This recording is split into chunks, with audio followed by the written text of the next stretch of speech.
Dominic Cooper and Luke Evans both want the same woman in the new movie Tamara, Drewe, and she's played by Gemma Arterton. Naibe Reynoso talked with the guys about mascara and working in the countryside with cows. You guys play guys that are vying for the same girl, Tamara Drewe, the beautiful woman we see behind you guys in those short shorts. I'm Tamara Drewe. What? I'm supposed to be interviewing you. So I storm off stage, and then suddenly in front of me there's this beautiful, stunning reporter who I land on top of, and obviously immediately wants a quick bonking in the back, in the back area of the festival. Love at first sight. Well, yeah, I don't know whether he ever falls in love really, but he lust. So for him, it's just I think a damn good time. You're more in love though, aren't you? You're more passionate. Yeah, well, I don't think Andy's had much going on in his life, basically, while he's lived in this village. He's lived in this village basically all his life. Left to go to college and came back and made some wrong mistakes and sort of has lost his way.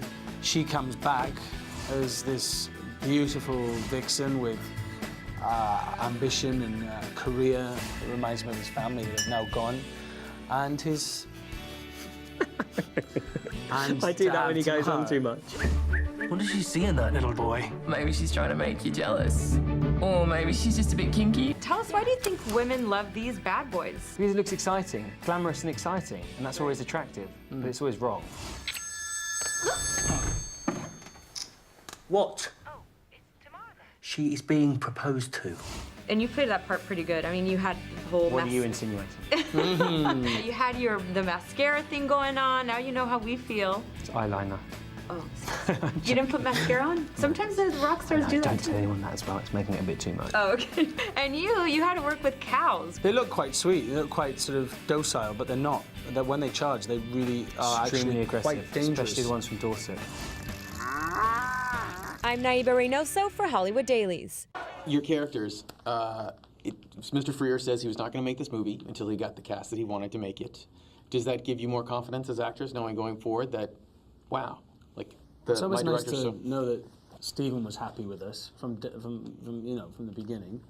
Obviously, he wasn't happy at the end because we didn't fulfill what we wanted back there. No, but it was nice. Yeah, I did feel more quite confident, that he'd chosen the people that he wanted in the film.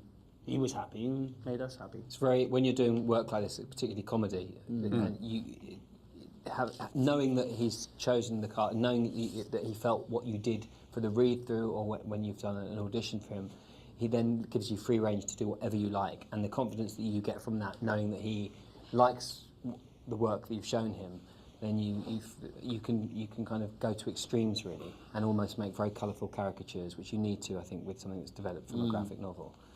And speaking of a graphic novel, was that a good resource for you, or were you sort of like, I don't want to pay attention to it because... I really wanted to stay as far away from the character that I saw in the graphic novel as possible. It made it completely different. I was aware of the book by the time we'd started shooting, but it wasn't something that I referred to ever, because Posey wrote the book, Moira Buffini wrote an amazing screenplay, and Stephen was directing us from that, and so that's where I got my inspiration from. It was nice to have the book there, but it wasn't something that I referred to. This, in the U.S., most people don't know of this graphic novel. Is it well known in the U.K.? Is it something that you had people? Popular. I mean, it was popular enough for it to be made into a graphic novel. It was Posey's. She's been doing it for a very long time. She's got other strips that she's done in The Guardian, and it was published in a very popular newspaper for years. So when you told friends you were doing this, were they like, oh my, they were like, oh my gosh, I used to read... Very mixed, very varied. It's weird, Mike Newell knew of Tamara Drewe, and I had dinner with him months ago, and he actually said he followed it, and that was somebody I would never have thought would have been a reader of that strip. But, strip is only this long, it's once a week. I suppose it must have been read by a lot of people. You and Gemma both were in Clash of the Titans, and you were on The Immortals. I was on The Immortals set, got to see it. It was very cool. Yes. Did you have any, God envy that, you were one of the few people in the cast who haven't actually got to go play one of these fantastical characters? I played Hippolytus in a play that I did last year. So you got to do it more than once then. So that's... And that was a play. That was a play. Was serious. So that beats anything that they got to do. Pretty much, yeah. Anyway, tried to stump you guys anyway. All right, you're coming aboard, getting the job with Mr. Frears. Did you audition, or how did the material come to you? I was brought in by the casting directors who'd seen me in a play a year prior to the audition, prior to the meeting with Stephen. And I came in and she said, you'll meet him tomorrow. He might fall asleep in the room while you're there. He might leave the room. Nice people falling asleep. It might take 5 minutes, it might take an hour. So just be prepared. That's what she said, yeah. What's yeah. falling asleep about? Oh, Is he narcoleptic? He no. Well, He's I think he's very tired. Yeah.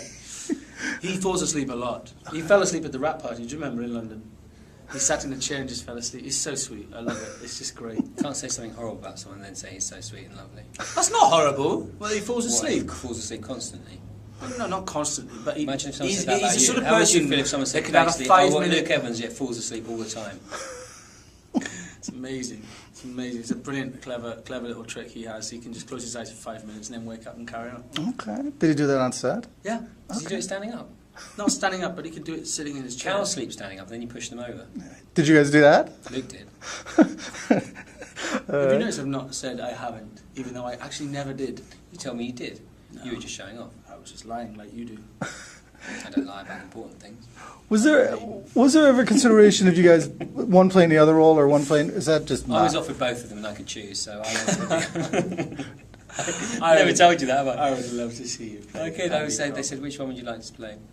Is that true? Andy Cop with I was gonna eyeliner. say. So definitely not, right? Because I mentioned that to Mr. Frears. He was like, Stephen was "Hell clear. no." Stephen always had a very clear idea of who he wanted, and I think it sort of showed. I mean, we've all fit our characters very well, I think.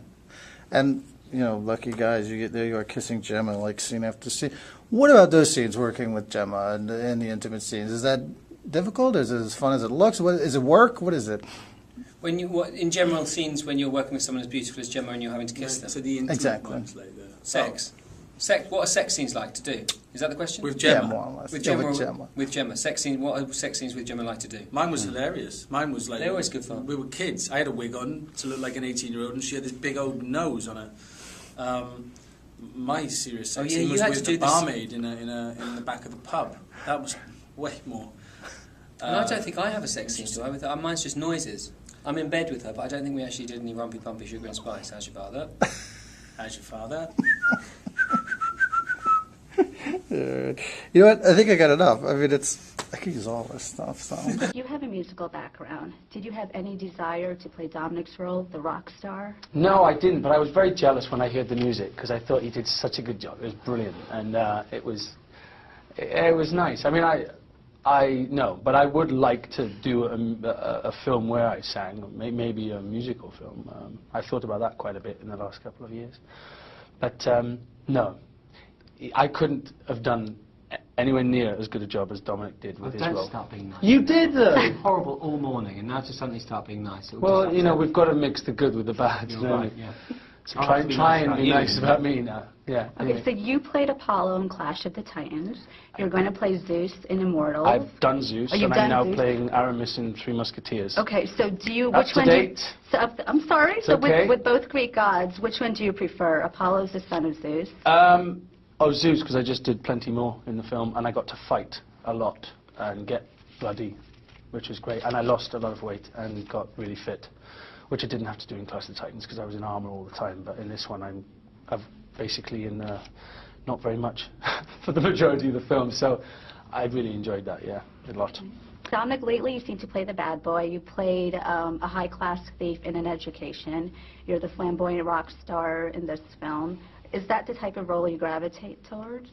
I find them more entertaining and challenging to play because I think I wouldn't like the audience to despise or hate them. And on paper, they're often. I read this particular role and I saw a musician who was extremely arrogant and egotistical and full of himself, and not prepared to consider anything but his own world.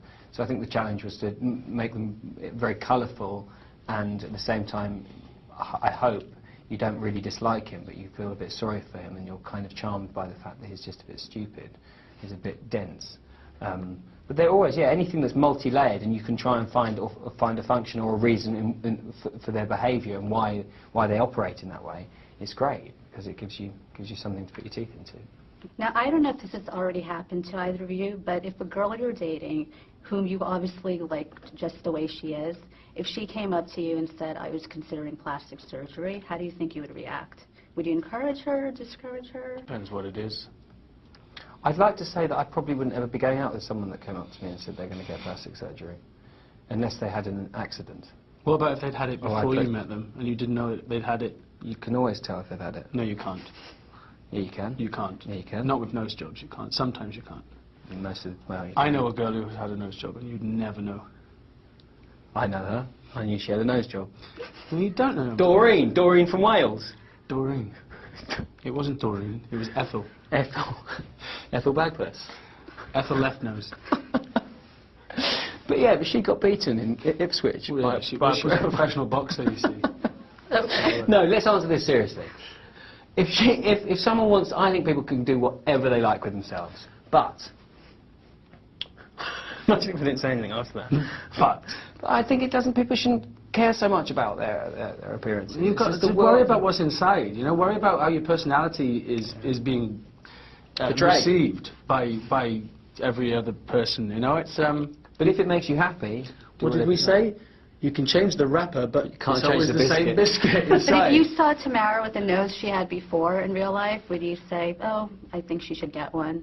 Oh, no, it's not for me to say. I think. I liked the nose before. I think it's quite hot. Yeah. I think I like a squidgy nose. I think strong noses are very sexy. So I first want to ask about Andy Cobb. He's been down on his luck, trying to, earn enough money to buy back his family's land, which Tamara now has. So what do you think is his first reaction when she comes back to town? Total and utter shock. Uh-huh. He's almost forgotten about her, really, I think.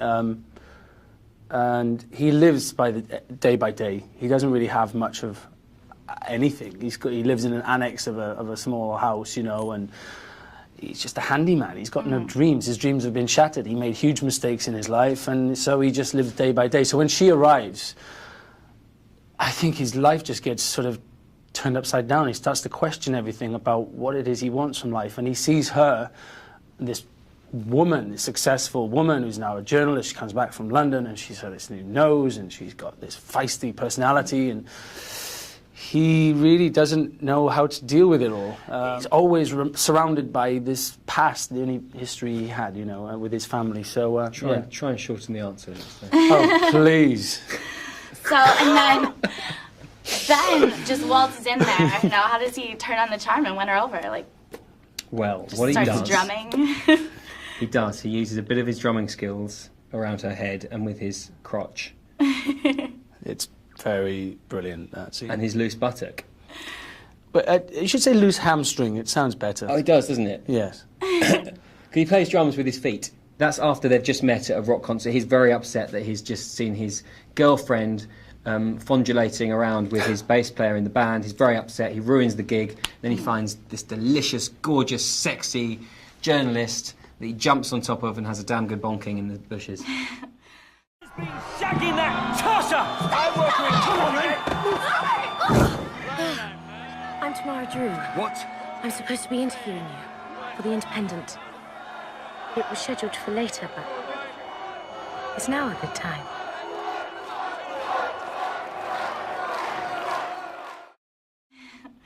So I have to ask you both.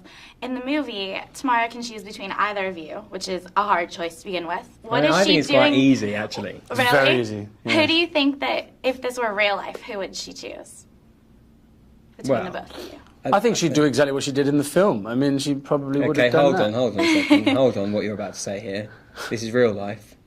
This is real. What you just insinuated was you'd have a quick rummage around with me. Yeah. But ultimately you should end up with you. Basically, because you're a better human being. Well, come on. That's what you're insinuating. This is the future. What am I? What am I? You're present. Present. Like a gift? As in now. You're a little bit of a, a bit of a fantasy moment, and I guess you're saying Andy you can offer her. You can offer so much more. Did you see what I did to her house? Did you see what I did to her? I'd be a great dad. It's aesthetics. What That's happens when not the wallpaper aesthetics. starts to peel off and the You foundations repaper. of the inner house crumble? Are you being symbolic there? Good, eh? I'm going to Yeah. ask Gemma later, Poet. so we'll see what she thinks Yeah. about that. I'd be She'll quite interested probably to know, actually. I don't know, yeah, that she'll probably I don't say think she'd something go with weird. any of us. No, that's what I was just about to say. Mine would be Andy Cobb. I always like a strong, strong man that can look after, that can make you feel good. Let me fix up the house. Yeah, and they can fix Good up at the the house hands. and pick mushrooms for you and just like cook for you and get the eggs from the chickens. Yeah, but I always say like with a bit of a bad boy edge. You want the fling with the rock star. Little, like maybe a mixture of the two. Andy sort of has a past with Tamara when she comes back. Could you talk a little bit about that past and how things sort of... Yeah, well, the past is not. It's sort of, they start off, her family moved to the village from the city, buy the house of him and his father.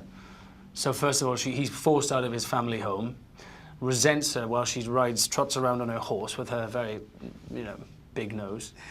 And then as they get a little bit older, they start to have a bit of a fling, as a teenage fling with each other. And then he gets to the age where he goes to college and goes, you're too young for me now, and I've got the big sights set on being whatever, and it all doesn't work out like that. She goes away, he stays, it all falls apart, and he ends up with nothing, and loses his confidence, I think, in quite a big way, and plods along. And then she comes back, and his whole idea of what he wanted out of life completely changes because of her. and she comes back, she looks a lot different. She looks very different. Yeah. I don't know whether that matters as much to Andy. I think everybody notices it. He notices it in a very sort of, almost a very sort of, what have you done? Like, why did you do it? He doesn't really care. Yeah. But he's intrigued as to why she would do that, But he likes her. He likes her personality and her emotion. That's what he loves. He likes that a lot. Dominic, are you okay over there? You get a little... I actually have a question for you, Dominic. Because she then meets Ben. You're not joking at all. Joking! Go, settle down. No horseplay, John. Okay. So Ben comes into Tamara's life. Yeah. Oh, and this guy, he's a rock star. Did you model him off of anyone in Some people particular? I did, but I can't possibly say who because it would be rather embarrassing for myself and them. To sort of protect the innocent, change the names to protect the innocent, that kind of thing? Yeah. But they're mildly on various people that I've grown up watching and seeing and watching their behaviour. And I hang out, I know quite a few people in bands, and I live near Camden, so I see a lot of bands in the evening, and yes, there are some people that it's based on. So you're sort of inspired by that. And then what is it do you think that Tamara kind of sees in him? Is he's sort of an escape for her, or? Yeah, she's hurt and she's trying to find herself and she's rather lost, and he's just seen his ex-girlfriend, his girlfriend, Fondulate, the lead singer of his band, so he's gone mad about that, and suddenly he bumps into this gorgeous, sexy young journalist, and he lands on top of her, and they have a damn good bonking time. He's the kind of person you don't want your daughter to end up with, Ben. Do you think he loves her, or do you? No, he doesn't care for her at all. Because he just loves himself. He loves himself, and he likes the fact that she was interviewing him. He finds that quite intriguing, and he loves the idea of her. But the reality is that this is not a life for him in the countryside, surrounded by people he can't bear. He wants to get back to the city, and he just likes the simple things: a fast car, a girl with that he can bonk, and a drum kit and a dog. And the dog. How was it working with the dog? Car. Dog won an award. Dog won an award. The cart dog. The cart dog. What kind Palm of dog. award? Palm dog. Sorry, cart dog. The dog in the film won an award. Yeah. Yeah, he won the being in palm the dog. But they don't know how that dog Palm behaved. dog at Cannes. That's where he won. No kidding. Won an award. Oh, come on. And you get, oh man, so a little jealous of the dog then? He steal your thunder a little Ultimately, bit? yeah. He upstaged. I've always quite a been few jealous times. of dogs. I did think it was a very unusual thing to be able to pick up a book and see your character already drawn so beautifully by Posey. I'm going to lie. Oh, please do. Yeah, I was very familiar with her work. You're a big fan. Big fan. Known and Posey I've for always- 30 years. I've known Posey for 30 years. Marriage. Remind me never to try it. Andy, you're just a sex object. No one would have you. You're doing comedy, which ultimately can be extraordinarily embarrassing because you're trying to be funny, and if you're not funny, you look like a fool. Especially for a character like Ben, who on paper is just a self-fulfilled, egotistical idiot. He's the guy you don't want your daughter to marry, but they have to experience going out with someone like that first before they end up with someone like this. Andy, Well, you might be ill or something, or depressed. I've had my head down, writing.